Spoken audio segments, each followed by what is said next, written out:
ಬೆಂಗಳೂರಿನ ಅಂಜನಾಪುರಕ್ಕೆ ಚಿರತೆಯ ಕಾಟ ತಪ್ಪುವಂತಹ ಲಕ್ಷಣಗಳು ಕಾಣಿಸ್ತಾ ಇಲ್ಲ. ಒಂದೇ ವಾರದಲ್ಲಿ ಮೂರು ಬಾರಿ ಕಾಣಿಸಿಕೊಂಡಿದೆ ಈ ಚಿರತೆ.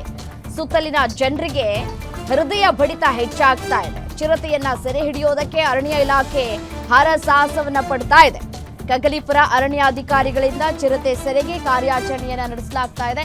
ನಿನ್ನೆ ರಾತ್ರಿ ಅಂಜನಾಪುರ ಬಿಡಿಎ ಬಡಾವಣೆಯಲ್ಲಿ ಕಾರ್ಯಾಚರಣೆಯನ್ನ ಮಾಡಲಾಗಿದೆ. ಚಿರತೆಯ ಸೆರೆಗಾಗಿ ಬೋನ್ ಅನ್ನ ಇಟ್ಟು ಕಾಯ್ತಾ ಇದ್ದಾರೆ ಸಿಬ್ಬಂದಿಗಳು.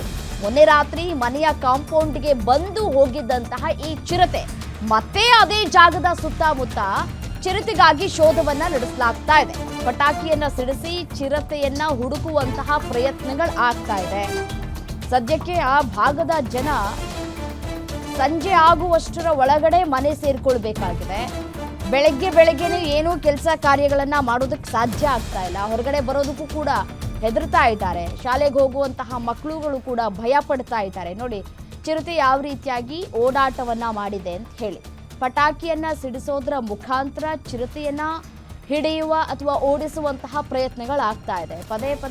ಪದೇ ಚಿರತೆ ಪ್ರತ್ಯಕ್ಷವಾಗ್ತಾ ಇದೆ. ಅದನ್ನ ಹೇಗಾದ್ರೂ ಮಾಡಿ ಸೆರೆ ಹಿಡಿರಿ ಅಂತ ಹೇಳಿ ಜನರು ಮನವಿ ಮಾಡ್ಕೊಳ್ತಾ ಇದ್ದಾರೆ. ಪಟಾಕಿ ಸಿಡಿಸಿ ಚಿರತೆ ಹುಡುಕುವಂತಹ ಪ್ರಯತ್ನಗಳು ಹೇಗಾಗ್ತಾ ಇದೆ ಅನ್ನೋದನ್ನ ಗಮನಿಸ್ತಾ ಇದ್ದೀರಿ ದೃಶ್ಯಾವಳಿಗಳಲ್ಲಿ. ದಿನಂಪ್ರತಿ ಇದೇ ರೀತಿಯಾಗಿ ಆಗೋಗ್ಬಿಟ್ರೆ ನಮ್ಮ ಕೆಲಸ ಕಾರ್ಯಗಳು ಹೇಗೆ, ಶಾಲಾ ಕಾಲೇಜ್ಗೆ ಹೋಗೋದು ಹೇಗೆ ಅಂತ ಹೇಳಿ ಪ್ರಶ್ನೆ ಮಾಡ್ತಾ ಇದ್ದಾರೆ ಆ ಭಾಗದ ಜನ. ಒಂದೇ ವಾರದಲ್ಲಿ 3 ಬಾರಿ ಕಾಣಿಸ್ಕೊಂಡಿದೆ.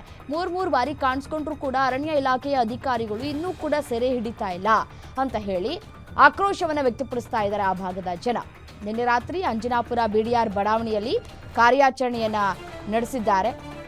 ಕಾರ್ಯಾಚರಣೆಯನ್ನ ನಡೆಸಿದಂತಹ ಸಂದರ್ಭದಲ್ಲಿ ಇನ್ನೂ ಕೂಡ ಈ ಒಂದು ಚಿರತೆಯನ್ನ ಸೆರೆ ಹಿಡಿಯೋದಕ್ಕೆ ಸಾಧ್ಯವಾಗಿಲ್ಲ. ಸೊ ಹಾಗಾಗಿ ಯಾವಾಗ ಸೆರೆ ಹಿಡಿತಾರೆ, ಹೇಗೆ ಇದು ಬಂದು ಬಲೆಗೆ ಬೀಳುತ್ತೆ ಅಂತ ಹೇಳಿ ಜನ ಕಾತುರದಿಂದ ಕಾಯ್ತಾ ಇದ್ದಾರೆ. ನೋಡಿ ದೃಶ್ಯಾವಳಿಗಳಲ್ಲಿ ಗಮನಿಸ್ತಾ ಇದ್ದೀರಿ ಯಾವ ರೀತಿಯಾಗಿ ಚಿರತೆ ಓಡಾಟ ಮಾಡ್ತಾ ಇದೆ. ಅದೇ ಭಾಗದಲ್ಲಿ ಅತಿ ಹೆಚ್ಚು ಓಡಾಟವನ್ನ ಮಾಡ್ತಾ ಇದೆ. ರಾತ್ರಿ ಆದರೆ ಸಾಕು ಚಿರತೆಯ ಆತಂಕ, ಭಯ ಕಾಡ್ತಾ ಇದೆ. ಯಾರು ಕೂಡ ಒಬ್ಬೊಬ್ಬರೇ ಓಡಾಡೋದಕ್ಕೂ ಕೂಡ ಸಾಧ್ಯವಾಗ್ತಾ ಇಲ್ಲ. ಯಾರು ಕೂಡ ಎಲ್ಲೂ ಕೂಡ ಹೋಗೋದಕ್ಕೆ ಸಾಧ್ಯವಾಗ್ತಾ ಇಲ್ಲ. ಸಂಜೆ ಮೇಲೆ ಓಡಾಟ ಮಾಡಬೇಕು ಅಂತಂದರೆ ಈ ಚಿರತೆ ಭಯ ಬೇರೆ. ಯಾವಾಗ ಹೇಗೆ ಬಂದು ಅಟ್ಯಾಕ್ ಮಾಡುತ್ತೆ ಈ ಒಂದು ಚಿರತೆ ಅನ್ನೋದು ಜನರಲ್ಲಿ ಆತಂಕವನ್ನು ಮತ್ತಷ್ಟು ಹೆಚ್ಚು ಮಾಡ್ತಾ ಇದೆ. ಸೊ ಹಾಗಾಗಿ ಅರಣ್ಯ ಇಲಾಖೆಯ ಸಿಬ್ಬಂದಿಗಳು ಆದಷ್ಟು ಬೇಗ ಕಾರ್ಯಾಚರಣೆಯನ್ನು ನಡೆಸಿ ಆ ಒಂದು ಚಿರತೆಯನ್ನು ಸೆರೆ ಹಿಡಿಬೇಕು ಅಂತ ಹೇಳಿ ಆಗ್ರಹಿಸಲಾಗ್ತಾ ಇದೆ.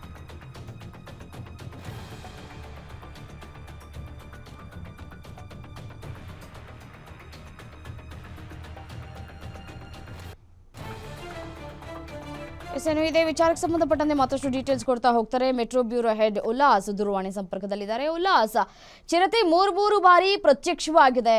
ಈಗ ಸದ್ಯಕ್ಕೆ ಕಾರ್ಯಾಚರಣೆಯನ್ನ ನಡೆಸ್ತಾ ಇದ್ದಾರೆ ಅರಣ್ಯ ಇಲಾಖೆಯ ಸಿಬ್ಬಂದಿಗಳು. ಹೇಗೆ ಸಾಗ್ತಾ ಇದೆ ಕಾರ್ಯಾಚರಣೆ?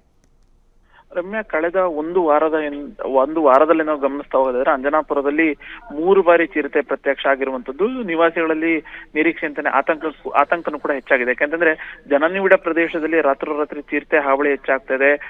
ರಾಜಾರೋಷವಾಗಿ ಮನೆ ಒಳಗಡೆ ಎಂಟ್ರಿಯನ್ನು ಕೊಡುತ್ತೆ ಚಿರತೆ. ಜೊತೆಗೆ ಸಿಕ್ಕಂತಹ ಪ್ರಾಣಿಗಳನ್ನ ಹೊತ್ತೊಯ್ಯುತ್ತೆ ಅನ್ನುವಂತ ಒಂದು ಆತಂಕ ನಿವಾಸಿಗಳಲ್ಲಿ ಇರುವಂತದ್ದು. ಜೊತೆಗೆ ಅರಣ್ಯ ಇಲಾಖೆಗೂ ಕೂಡ ಮನವಿಯನ್ನ ಮಾಡಿದ್ರು. ಕಳೆದ ಒಂದು ವಾರದಿಂದ 3 ಬಾರಿ ಚಿರತೆ ಕಾಣಿಸ್ಕೊಂಡಿದೆ.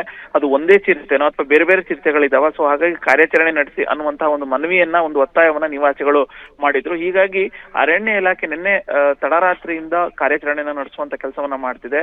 ನಿವಾಸಿಗಳು ಎಲ್ಲೆಲ್ಲಿ ಚಿರತೆ ಕಾಣಿಸ್ಕೊಂಡಿದೆ ಅನ್ನುವಂತ ಒಂದು ಮಾಹಿತಿಯನ್ನ ಕೊಡ್ತಾರೋ ಆ ಒಂದು ಜಾಗಗಳಲ್ಲಿ ಬೋನನ್ನ ಇಟ್ಟು ಚಿರತೆಗೆ ಸೆರೆ ಹಿಡಿಯುವಂತಹ ಕೆಲಸವನ್ನ ಮಾಡ್ತಿದ್ದಾರೆ. ಜೊತೆಗೆ ರಾತ್ರಿ ಪಟಾಕಿಗಳನ್ನ ಸಿಡಿಸಿ ಚಿರತೆಯನ್ನ ಜನನಿಬಿಡ ಪ್ರದೇಶದಲ್ಲಿ ಇರುವಂತಹ ಚಿರತೆಗಳನ್ನ ಮತ್ತೆ ಕಾಡಿಗೆ ಕಳಿಸುವಂತ ಕೆಲಸ ಆಗಿರ್ಬೋದು. ಒಂದ್ ವೇಳೆ ಕಾಡಿಗೆ ಹೋಗಿಲ್ಲ ಅಂತಂದ್ರೆ ಜನನಿಬಿಡ ಪ್ರದೇಶದಲ್ಲೇ ಚಿರತೆ ಓಡಾಡ್ತಾ ಇದ್ರೆ ಎಲ್ಲೆಲ್ಲಿ ಹೆಚ್ಚು ಓಡಾಡುತ್ತೆ ಅನ್ನುವಂಥದ್ದು ನಿವಾಸಿಗಳು ಮಾಹಿತಿ ಕೊಡ್ತಾರೋ ಅಲ್ಲಿ ಬೋನು ಇಡುವಂತ ಕೆಲಸವನ್ನ ಅರಣ್ಯ ಇಲಾಖೆ ಮಾಡ್ತಾ ಇದ್ದಾರೆ. ರಮ್ಯಾ, ರೈಟ್, ಥ್ಯಾಂಕ್ ಯು ತಮ್ಮಲ್ಲ ಮಾಹಿತಿಗೆ.